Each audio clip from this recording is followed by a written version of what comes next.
பல திமுக ஆதரவாளர்கள் என்னிடம் மறைமுகமாகவே சொன்னாங்க, ஸ்டாலின் அவர்கள் திருந்து விட்டார்கள்.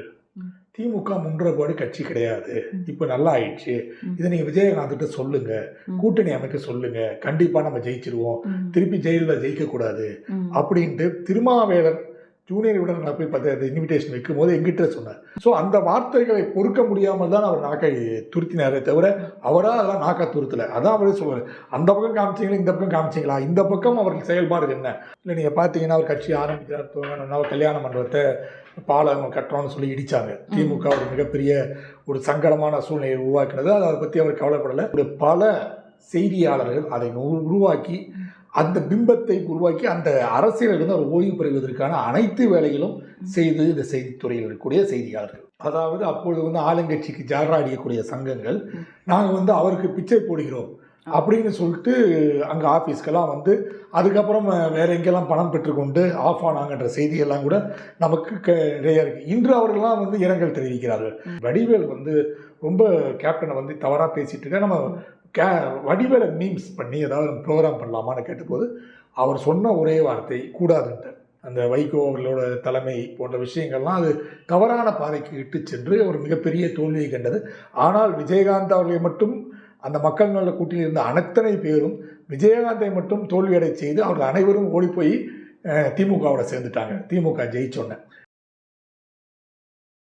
தாமரை நேயர்களுக்கு வணக்கம். இன்று நம்மோடு இணைந்திருக்கும் சிறப்பு விருந்தினர் கேப்டன் டிவியின் முன்னாள் சீஃப் ரிப்போர்ட்டர் ஜெயகிருஷ்ணன் அவர்கள். வணக்கம். வணக்கம் சார். இன்னைக்கு கேப்டன் அவர்களுடைய மறைவு ஒரு சகாப்தத்தின் மறைவு அப்படின்னு தான் சொல்கிறாங்க. தொண்டர்கள் எல்லாருமே ஒரு ஆழ்ந்த துக்கத்தில் இருக்காங்க. நீங்கள் அங்கே ஒரு பணியாளராக வேலை செஞ்சுருக்கீங்க. எக்ஸ்பீரியன்ஸும் அவர் எப்படிப்பட்ட மனிதர் சார்?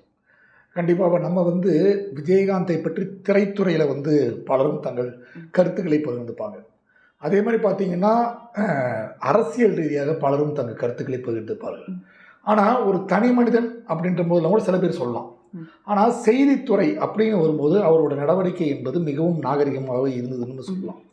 முதல்ல அவரை இழந்து வாடக்கூடிய குடும்பத்திற்கும் அவரது ரசிக பெருமக்களும் நமக்கு ஆழ்ந்த இரங்கலை தெரிவித்துக் கொள்கிறோம்.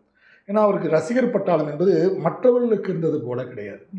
அவர் கூட பார்த்தீங்கன்னா எப்பவுமே அவர் வந்தால் அந்த கோயம்பேடு ஆஃபீஸ்க்கு வந்தாலும் நாங்கள் கேப்டன் டிவி அங்கே யூனிட் இருக்கோம். அவர் வரும்போது எப்பவுமே அவர் கூட ஒரு 10 தொண்டர் அணி இருப்பாங்க. ஒரு சஃபாரி போட்டு ஒரு 10 தொண்டர் அணி கூட இருப்பாங்க. அவங்க எந்த விதமான பிரதிபலனும் பார்க்காமல், எந்த விதமான அவர்கிட்ட நம்ம இது கேட்கலாமா அது கேட்கலாமா என்று பார்க்காமல் இருக்கக்கூடிய தொண்டர் அணி. அது பேர் பெரிய தொண்டரணி இருக்கும். அவங்க கூடயே இருப்பாங்க. அவர் வந்தால் கூட வருவாங்க, ட்ராவல் பண்ணுவாங்க, திரும்பி அவர் போகணுன்னா போயிடுவாங்க. இதுதான் அவங்களோட பணியாக இருந்தது. அது மாதிரி ஒரு தொண்டர் பணிலாம் எந்த ஒரு கட்சிக்கும் நீங்கள் பார்க்க முடியாது. அவருக்கு அது இருந்தது. பலருக்கும் இருக்கலாம். அப்போ என்னென்னா அதை பணம் கொடுத்தோ இல்லை அவங்க எதிர்காலத்தில் ஏதாவது எதிர்பார்ப்புகள் இருந்தோ அது போன்ற விஷயங்களுக்கு தான் இருக்கலாம். ஆனால் அவர் கூட தொண்டரணி என்பது மிகவும் நேர்த்தியாக அவர் கூடயே இருக்கும். எங்கே சென்றாலும் எந்த மீட்டிங் போனாலும் எந்த வித பிரதிபலம் இல்லாமல் அவர் சொந்த காசு செலவு பண்ணி அவரோட ஒரு சஃபாரி அவங்க அவங்க போயிட்டு அங்கே இருக்கக்கூடிய நிகழ்வுகளை நீங்கள் பல இடங்களில் பார்க்கலாம். ஸோ அது போன்ற ஒரு மிகப்பெரிய தொண்டர்கள் கட்டமைப்பை விஜயகாந்த் அவர்கள் வைத்திருந்தார்கள். பலரும் சொல்லலாம், ஜெயலலிதா இருந்த போதும் கருணாநிதி அவர்கள் இருந்த போதும் அரசியலில் பலரும் தயங்கி கொண்டு இருந்த காலகட்டம். அவர் உயிரோடு இருந்தபோது பலரும் அரசியலில் உள்ளே நுழைவதற்கே தயங்கினார். அல்லது அவர் 2 பேரும் உயிரோடு இருக்கும் போதே உள்ளே அரசியலில் ஒரு மிகப்பெரிய புரட்சியை ஏற்படுத்தினார். அது கண்டுகொள்ள முடியாத பல செய்தியாளர்கள், ஊடகவியாளர்கள் அவரை தொடர்ந்து துரத்தி அதை அவரோட பிம்பத்தை உடைத்து அவர் ஒரு தவறான ஒரு பாதைக்கு செல்றாரு, அவர் ஒரு குடிகாரர் அப்படின்லாம் ஒரு தவறான பிம்பத்தை இந்த செய்தித்துறையில் இருக்கக்கூடிய பல செய்தியாளர்கள் அதை உருவாக்கி அந்த பிம்பத்தை உருவாக்கி அந்த அரசியலிருந்து அவர் ஓய்வு பெறுவதற்கான அனைத்து வேலைகளும் செய்து இந்த செய்தித்துறையில் இருக்கக்கூடிய செய்தியாளர்கள். அவர் எங்கே போனாலும் துரத்துறது, எங்கே போனாலும் வர்றது, அவர் இந்த மெயின் கேட்டில் வந்தால் பின்னாடி கேட்டில் கேள்விகள் கேட்பது, அவரை கோபம் ஊட்ட வேண்டும் என்பதற்காக. ஏன்னா ஒரு சென்சிட்டிவ் பர்சன், அவர் எப்பவுமே ஒரு கோபத்தோடு இருக்கக்கூடியவர். அவரை எப்படியாவது கோபப்படுத்தி கேள்விகளை கேட்க வைக்க வேண்டும் என்று பல செய்தி நிறுவனங்கள், அதோட எடிட்டர்ஸ், செய்தியாளர்களை இந்த கேள்வியை கேளு இந்த கேள்வியை கேளு என்று தேவையில்லாமல் அது எந்த கேள்வி கேட்டால் அவர் கோபம் அடைவாரோ அந்த கேள்வி கேட்க வைத்தார்கள். இப்போ பார்த்தீங்கன்னா கருணாநிதிக்கோ ஜெயலலிதாக்கோ அது மாதிரி கேள்வி கேட்கக்கூடிய தகுதி எந்த ஒரு செய்தியாளருக்கும் இல்லை, பயப்படுவாங்க. ஆனால் விஜயகாந்தை வந்து அவங்க டேமேஜ் பண்ணணும் அப்படி என்பதற்காகவே தூக்கி அடித்தா பார்த்துரு அப்படின்ற வார்த்தைகள்லாம் உபயோகப்படுத்துவது டெல்லியிலே கூட்டணி பேசும்போது செயல்பட்டியல். அது இல்லாமல் இங்கே ஏர்போர்ட்டில் இங்கே வந்து தேவையில்லாத கேள்விகள்லாம் கேட்டு அவர் கோபப்படுத்துவது. இன்னொரு விஷயம் சொல்கிறேன், அங்கே ஒருத்தர் வந்து பாலு, ஏர்போர்ட் பாலுன்னு ஒருத்தர் இருப்பார். அவர் வந்து செய்தியாளரே கிடையாது, அவர் ஒரு பிஆர்ஓ. பட் அவர் வந்து வேறு தொலைக்காட்சிகளிலிருந்து பணத்தை பெற்றுக்கொண்டு அவரை கோபப்படுத்த வேண்டும் என்பதற்காகவே அந்த ஏர்போர்ட்டில் தேவையில்லாத கேள்வியை கேட்டு அவர் கோபம் ஊட்டி ஒரு பிரச்சனை ஏற்படுத்தினார்.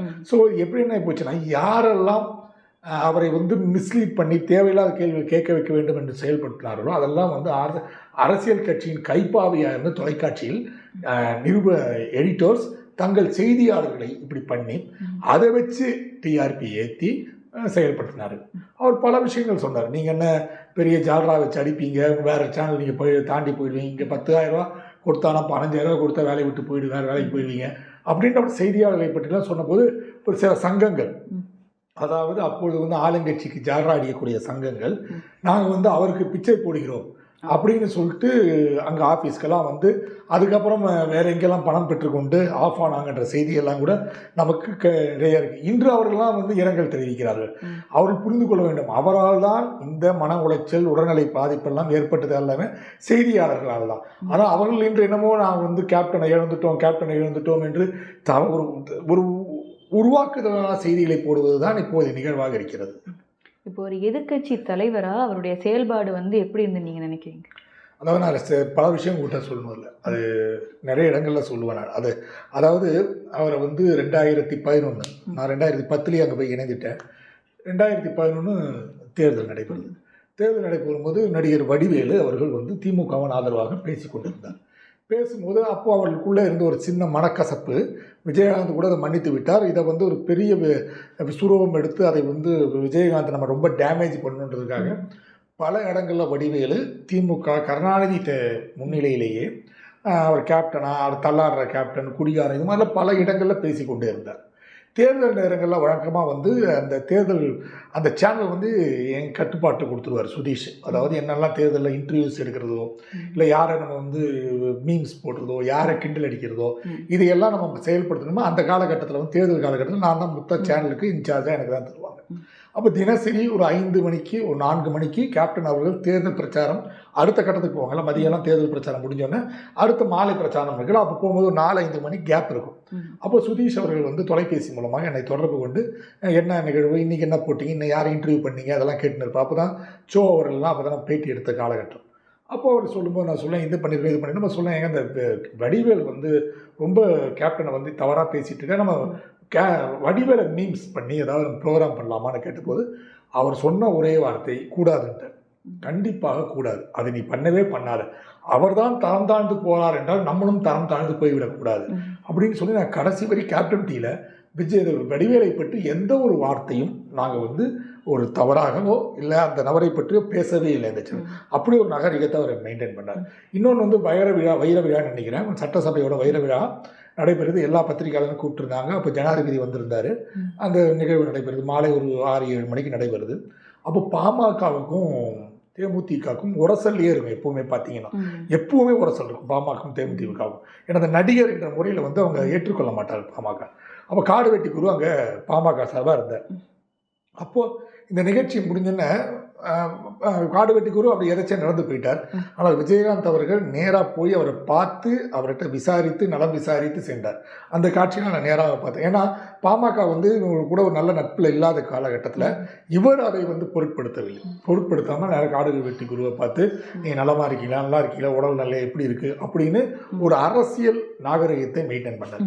அது இல்லாமல் அவர் என்ன நினைப்பாருன்னா, தன்னுடன் இருப்பவர் எல்லாமே அதை சொல்லுவாங்க, அதெல்லாம் வெளியே பார்க்குறாங்க, நான் உள்ளே பார்த்தபடி சொல்கிறேன், எல்லாருக்கும் உணவு வழங்க வேண்டும் என்ற ஒரு மனநிலையில் இருப்பார். அவர் சினிமா தொழில் சொல்லுவாங்க, எல்லாருக்கும் உணவு கொடுக்கணும் சொல்லுவார். அவர் அதிகமாக எல்லாரையும் நிறைய விதத்தில் உதவி இருக்காரு. அதே மாதிரி உணவு கொடுக்குற விஷயம் என்பது ஒரு பெரிய விஷயமாக பார்க்கப்பட்டது. எல்லாமே சொல்லுவாங்க. அவர் வந்து அவர் இலையில என்ன விழுதோ அதே இலையை வந்து லைட் மேன்லேருந்து எல்லாம் அது சொல்லுவாங்க. நம்ம கேட்டிருக்கோம், நம்ம பார்த்தது கிடையாது. ஆனால் நான் தொலைக்காட்சியில் இருக்கிற முறையில் அங்கே வந்து ஒருவர் ஒரு நாள் வருவார். வந்தாருன்னா வெளியே செக்யூரிட்டி ரூம் இருக்கும். எந்த ஒரு முதலாளி நீங்கள் பார்த்தீங்கன்னா முதலாளினா உள்ளே போய் ஏசி ரூம் தான் வரும். இவர் செக்யூரிட்டி ரூமில் சேர் போட்டு உட்காந்துருப்பார். உட்காந்துட்டு வர்றவங்களாம் என்னப்பா சௌக்கியமா எல்லாம் கேட்டுன்னு இருப்பார். கேட்டுட்டு ஆயுத பூஜை நிகழ்வுகளுக்கு வருவார், போவார். ஒரு 6 மாதத்துக்கு ஓட்டு வருவார். அப்புறம் வந்து அங்கே உள்ளே வந்து விஜயராஜ கணபதி அப்படின்னு கோயில் உள்ள கட்டி அது கும்பாபிஷேகம் நடைபெற்றது. அப்போ கூட வெளியே வந்து சேர் போட்டு உட்காந்துட்டு இருந்தார். உட்காந்துட்டு அது வந்து பார்த்தீங்கன்னா வானகரம்ன்ற பகுதி, அது வந்து ஒரு பொட்டல் காடு, நடுவில் அந்த பில்டிங் இருக்கும். எங்கே பார்த்தாலும் வயவரப்பு. நீங்கள் ஒரு டீயோ ஒரு தண்ணி குடிக்கணும் போனால் கூட வெளியே கிட்டத்தட்ட 5 கிலோமீட்டர் வெளியே போனால் தான் உண்டு. அப்படி ஒரு பகுதி. அப்போ அவர் சுதீஷை கூப்பிட்டு கேட்குறாரு, அவர் மச்சானை கூப்பிட்டு கேட்குறாரு, சுதீஷ் இங்கே சாப்பாடு கொண்டு வர்றாங்க, ஓகே பிரச்சனை கிடையாது, சாப்பாடு இல்லாதவங்க என்ன பண்ணுவாங்க, வெளியூர்லேருந்து வந்து தங்குறாங்க, அவங்களுக்கு என்ன பண்ணுவாங்க, நீ உடனே கேன்டீன் தர அப்படின்னு கேன்டீன் தர்றாங்க. எல்லாருக்கும் அந்த சாப்பாடு வந்து இப்போ 60 ரூபாயோ 40 ரூபாயோ சம்திங்க சாப்பாடு. அப்போ 40 ரூபாய். அப்போ அவர் என்ன சொன்னார், பாதி பணத்தை நான் தருகிறேன், எங்கிட்ட வந்து வாங்கிக்கோங்க. எந்த ஊழியர்கள் வந்து சாப்பிட்டாலும் அந்த பாதி பணத்தை எங்கிட்ட வாங்கிக்கோங்க. இவங்க வேலை செய்கிறவங்ககிட்ட பாதி பணம் வாங்க. இப்போ ஒரு 30 ரூபா சாப்பாடுனா 15 ரூபா வாங்குங்க, 15 ரூபா என் கணக்கில் வாங்கி எடுத்துக்கோங்க அப்படிங்கிற அந்த திட்டம் வந்து முகரையில் அங்கே உள்ள கேன்டீன் நடந்துட்டு இருந்துச்சு. பலரும் அங்கே வந்து உணவு இருக்குவாங்க. அந்த ஒர்க்கர்ஸ் எல்லாமே வந்து சேனலில் ஒர்க் பண்ணுறவங்க எல்லாத்துக்கும் உணவு வழங்கப்பட்டது. என்னென்னா பாதி விலையில் கொடுக்கப்பட்டது அந்த திட்டமெல்லாம். அப்போ அந்த இடத்துல மிகப்பெரிய விஷயமாக விஜயகாந்த் அவர்கள் கொண்டு வந்தார்கள். அதெல்லாம் நீங்கள் அவர் பார்த்தீங்கன்னா அவர் பல திரைப்படங்களை பற்றி பேசுவார், பல நிலைகளை பற்றி பேசுவார். நான் அவர்கிட்ட அறிமுகமாகும் போது ஒருத்தர் அப்போது ஒரு பிரச்சனையில் இன்ட்ரடியூஸ் பண்ணுறாங்க, இவருக்கு தான் அந்த நபர் பிரச்சனை பண்ணுறார் அப்படின்னு சொன்னால் அவர் என்ன சொன்னால், நீ கவலைப்படாத, இது கடந்து போகும், இதையெல்லாம் நீ வந்து பெருசாக போட்டு மனசில் உடச்சிக்காத. நான் பெரிய நிகழ்வாக பார்த்துட்டு இருந்தேன். ஏன்னா ஒரு சின்ன வேலை பிரச்சனை, ஒரு பெரிய நபர், ஒரு பெரிய கட்சியில் இருக்கிற ஒரு ஜாம்பவன் நடக்கிறார், பண்ணக்கூடாதுன்ட்டு அவர் சொன்னார். அதை பற்றி அவர் சொன்னோன்னே, இதை பற்றி கவலைப்படாத, அதெல்லாம் நடக்க தான் செய்யும், நான் பார்த்துக்கிறேன், நீ பிரச்சனை இதெல்லாம் போட்டு மனசில் உழைச்சிக்காத அப்படின்னு சொல்லிவிட்டு அவர் அதை சமாதானப்படுத்தி என்னை விஜயகாந்த் அனுப்பி வைத்தார். ஸோ அவர் கூட பல்வேறு விஷயங்களை ட்ராவல் பண்ணியிருக்கோம். ஸோ அவர் நாகரிகம், அரசியல் நாகரிகம், பத்திரிகை துறை நாகரிகம் என்பது மிகவும் அரிதான விஷயமாக பார்க்கப்பட்டது. இப்போ விஜயகாந்த் அவர்கள் கூட அவரோட தொலைக்காட்சியில் நீங்கள் வேலை பண்ணியிருக்கீங்க, அவர் கூட உரையாடுறதுக்கு எல்லாத்துக்கும் ஒரு வாய்ப்பு கிடைச்சிருக்கும். அவர் கூட உரையாடும் போதோ இல்லை அவர் கூட ஒரு ஸ்பெஷலான மூமெண்ட் ஏதோ ஒன்று உங்களுக்கு நடந்துச்சுன்னா எதை சொல்லுவீங்க? நான் தேர்தல் நிறைய நேரம் அவர் கூட இருந்திருக்கேன். அதாவது வந்து 2011 தேர்தல் இருந்திருக்கேன், அதுக்கப்புறம் 2014 தேர்தல் இருந்திருக்கேன், அப்புறம் 2016 தேர்தல் சட்டசபை தேர்தலில் இருந்திருக்கேன். அப்போது நிகழ்வுகளில் இருக்கும்போது எனக்கு மிகவும் நான் சொன்ன விஷயம் பார்த்தீங்களா, என்னை கூப்பிட்டு இன்ட்ரடியூஸ் பண்ணி விட்ட போது அவர் சொன்ன விஷயம், நீ நம்ம ஒரு மனசோர்வில் இருந்தபோது அவர் என்னை கூப்பிட்டு இந்த நிகழ்வு அது இல்லாமல் நிறைய வாட்டி நம்மள்கிட்ட பேசியிருக்கோம், நிகழ்ச்சிகள் நிறைய பண்ணியிருக்கோம். அவர் வந்து கொஞ்சம் உடல்நிலை சரியில்லாத போது அவர் ஆஃபீஸ் வருவார், தேமுதிக ஆஃபீஸ் டெய்லி வந்துடுவார். வந்தோடனே என் கையை பிடிச்சிட்டு படிக்கட்டில் 2-3 வாட்டி கூப்பிட்டு போயிருக்கேன். அவன் கட்சிக்காரங்க இல்லாத போது கூப்பிட்டு போயிருக்கேன். அவர் கொஞ்சம் அப்போ வந்து மனநிலை வந்து அவர் மருதி சூழ்நிலை இருந்துச்சு, கொஞ்சம் பல விஷயங்களை மறந்துடுற சூழ்நிலை. அப்போ கூட சந்திரகுமார் அப்படின்னு ஒரு எம்எல்ஏ இருந்தார். அவர் வந்து ஈரோடு சந்திரகுமார் இருந்தார். அவர் வந்து இதுக்கு திமுக தாவிட்டார். அவரும் கூட இன்ட்ரடியூஸ் பண்ணும்போது நிறைய விஷயங்கள் பேசியிருக்கோம். ஒரு வாட்டி வந்து அவர் உண்ணாவிரதம் இருக்கும்போது அமிதாப் பச்சன் காலமாகி விட்டார்னு ஒரு செய்தி வந்துச்சு. அப்போ வந்து அவர் என்னை கூப்பிட்டு கேட்குறாரு, சந்திரகுமார்கிட்ட கூப்பிட்டு ஜேகேவை கேளு, அது உண்மையான செய்தியாக நம்ம வந்து இங்கே இரங்கல் தெரிவிச்சிடலாம் உண்ணாவிரதம்னாரு. அப்புறம் சந்திரகுமார் கூப்பிட்டப்போ என்ன ஜேகே என்னாச்சு அப்படின்னாரு. இல்லை கேப்டன், அது தவறான செய்தி, வழக்கமாக அந்த வாட்ஸ்அப் வலைதளங்களில் வர தவறான செய்தி, இதை நீங்கள் நம்ப வேண்டாம், இது ஒன்றும் பண்ண வேண்டாம் அப்படின்னு சொல்லுவார். ஸோ பல்வேறு விஷயங்கள் அவர் சந்தேகங்கள் வரும்போது அவர் சட்டமன்ற உறுப்பினர்களை வைத்து என்னிடம் கேட்க சொல்லுவார், ஜேகேவை கேள அவன் சொல்லுவான்னு அது போன்ற நிகழ்வுகள், அரசியல் செயல்பாடுகள், 2014 கூட்டணியில் நான் செயல்பட்டது போன்ற விஷயங்கள் அவர் நெருக்கமாக தான் அவர் கூட இருந்த விஷயம் பார்க்கலாம். அதே மாதிரி இப்போது நீங்கள் சொன்ன மாதிரியே ஜெயலலிதா அப்புறம் கருணாநிதி அப்படின்ற ஒரு பெரும் தலைவர்கள் இருக்கும்போது உள்ளே வந்தவர் தான் விஜயகாந்த். வந்தது மட்டும் இல்லாமல் அவங்களே எதிர்த்து, அதாவது அந்த களத்தில் நின்று சும்மா ஒரு பேச்சுக்கு நான் வந்துட்டு போகிறேன், இல்லை எனக்கு ஒரு ஃபேன் பேஸ் இருக்குது நான் வரேன் அப்படின்னு இல்லாமல் அவர் ரொம்ப என்ன சொல்கிறது, ரொம்ப ஒரு டீப்பாக அதில் வந்து ஒர்க் பண்ணாருன்னு சொல்லலாம்.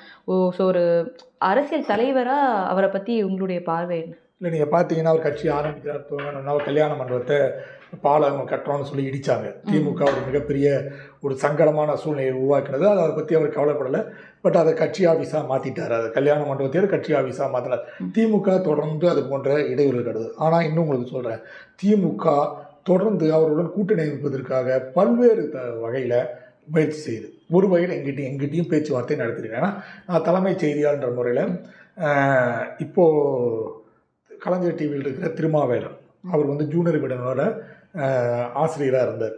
அப்போது வந்து உளுந்தூர்பேட்டை மாநாடுனா அந்த மாநாடுகளுக்கு எல்லா பத்திரிகை தலைவர் ஆசிரியர்களையும் எல்லா கட்சி தலைவர்களையும் நாங்கள் தான் போயிட்டு இன்வைட் பண்ணுவோம். விஜயகாந்த் கேப்டன் சார்பாக நான் இன்வைட் பண்ணுவேன், நான் தான் பத்திரிகை கொண்டு வைப்பேன். அப்போ பலரும் வந்து அந்த 2016 காலகட்டம் இருக்குது பார்த்தீங்களா, அதுக்கு முன்னாடி நாங்கள் வந்து இது போன்ற இன்விடேஷன் வைக்க போகும்போது பல திமுக ஆதரவாளர்கள் என்னிடம் மறைமுகமாகவே சொன்னாங்க, ஸ்டாலின் அவர்கள் திருந்து விட்டார்கள், திமுக முன்றபாடு கட்சி கிடையாது, இப்போ நல்லா ஆயிடுச்சு, இதை நீங்கள் விஜயகாந்த்கிட்ட சொல்லுங்க, கூட்டணி அமைக்க சொல்லுங்க, கண்டிப்பாக நம்ம ஜெயிச்சிருவோம், திருப்பி ஜெயிலில் ஜெயிக்கக்கூடாது அப்படின்ட்டு திருமாவேலன் ஜூனியர் விட நான் போய் பார்த்து அந்த இன்விடேஷன் வைக்கும் போது எங்கிட்ட சொன்னார். நீங்கள் வந்து அவர் மறைமுகமாகவே அப்போ வந்து சொல்ல நேரடியாகவே சொன்னார், ஏன் நீங்கள் திமுகவோட கூட்டணி அமைக்கக்கூடாது, அவர் வந்து திருந்திட்டாங்க, நல்லா பண்ணிட்டார் ஸ்டாலின், இனிமேல் அவர் ஊழல்லாம் பண்ண மாட்டார், கேப்டன் நினைக்கிற மாதிரி அவர் ஊழல்வாதி கிடையாது, ஏன் நீங்கள் 2016 தேர்தலில் அவர் கூட கூட்டணி அமைக்கக்கூடாது அப்படின்னு அவர் கேட்டார்.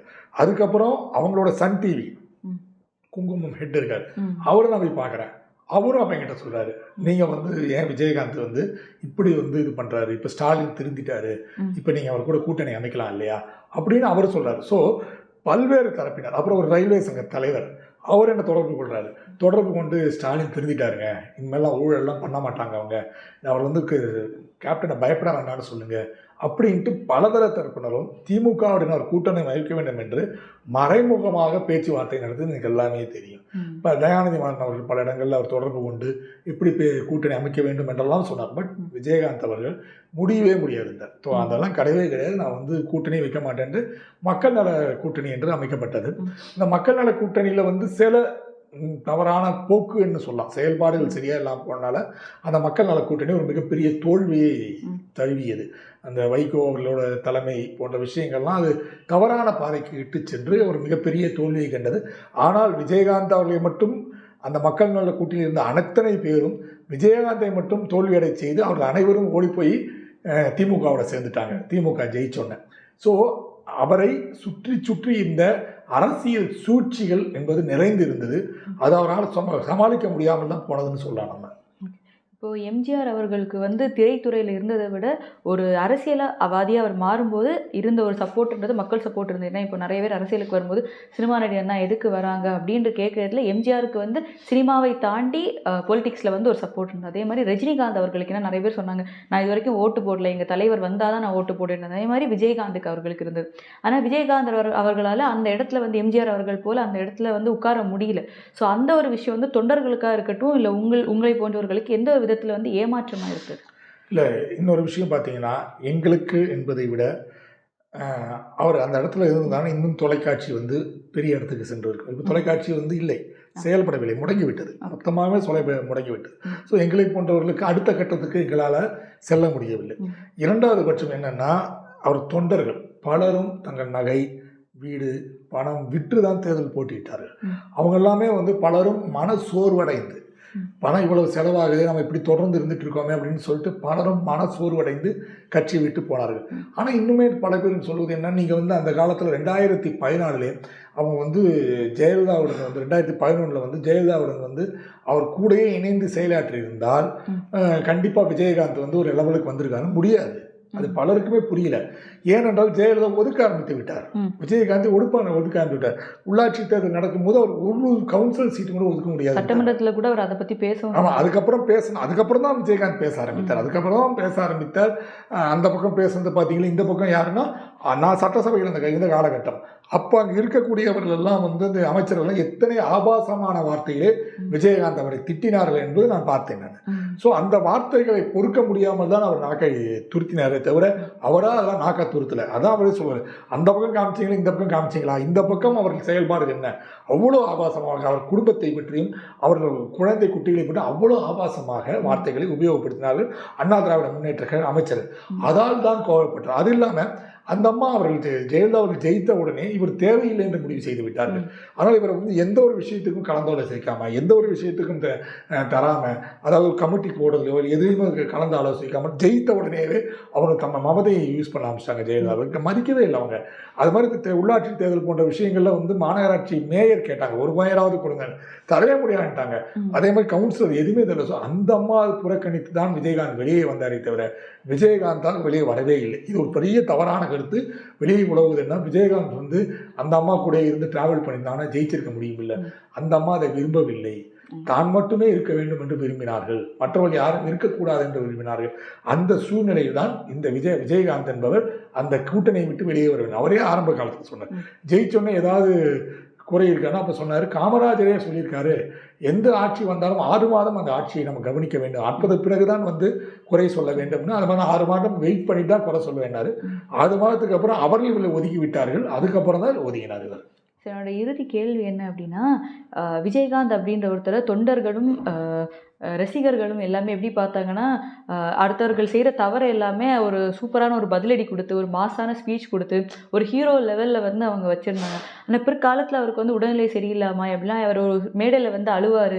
இப்போ ரீசெண்டாக கூட நம்ம பார்த்தோம், அவ்வளோ முடியாத அளவுக்கு அவர் ஆயிட்டார்.